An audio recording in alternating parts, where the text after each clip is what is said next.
Ahsoka episodes 1 and 2 are officially out, and there are tons of awesome details within the episodes that really make this a great start to the show. One of the things I wanted to talk about today was what looks like Ahsoka's new Force ability. Now, Ahsoka has a unique skill set in the Force. She uses a lot of different abilities. One of them is actually the ability to turn off an enemy's lightsabers with only using the Force. This is a really rare ability, and the only other Jedi that could do this was Master Yoda. If you're a Clone Wars fan, you'll also remember the father and the son of Mortis use this ability as well. But now we learn of a new ability Ahsoka has, and it's not one that's common in Jedi. That is Force Echo, and we see it in the scene right here. This ability was also called psychometry.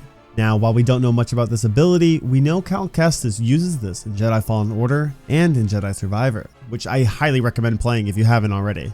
We learn in the game that it's an extremely rare Force ability to use. It's described as when a Force user touches an object and they can witness the events connected to it. Quinlan Vos also used it in the Clone Wars when he was trying to find clues for Zero the Hutt.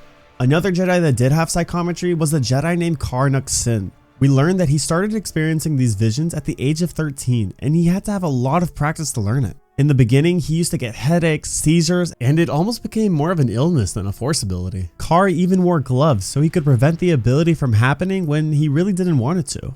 I thought it was really cool to see Ahsoka use this. She was able to visualize and feel the scene of where Sabine fought up against Shin Hati. I wonder if Ahsoka learned this from birth, or did she learn it over the years? And also, did she experience the struggle with the pain and the headaches? Not only this, but this concept really makes you think, did Rey have this as well? I mean, we see her in The Rise of Skywalker when she felt the dagger of Ochi of Bestoon.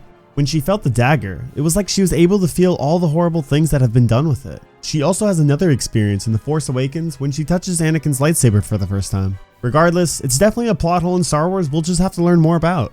I do think Ahsoka will explore this ability more throughout the show, and if she does, well then, this is where things might get crazy. If you don't know, we received tons of rumors throughout the past few weeks that Ahsoka will be able to revisit the scene of Anakin fighting Obi-Wan on Mustafar and visualize herself in that scene. I think we'll see throughout the show that she lives with a huge regret of leaving Anakin and thinks maybe she could have prevented his turn. While the rumors aren't official, it's said it has absolutely nothing to do with the world between worlds and it was totally separate. So could this Force Echo ability be the way that we see Ahsoka see Anakin fighting up against Obi-Wan? We do know that Hayden Christensen will return as Anakin Skywalker at some point in the show, but the question is how? Will he be a Force ghost, a flashback, or maybe even a hologram? I do have a belief that the big episode will be episode 5, considering that will be the next episode directed by Dave Filoni. It's also been shared that that episode will have a total runtime of 49 minutes and 50 seconds, so it should be really interesting to see. What do you think about Ahsoka's new Force ability, and what were your thoughts on episodes 1 and 2? Thanks for watching, and may the Force be with you always.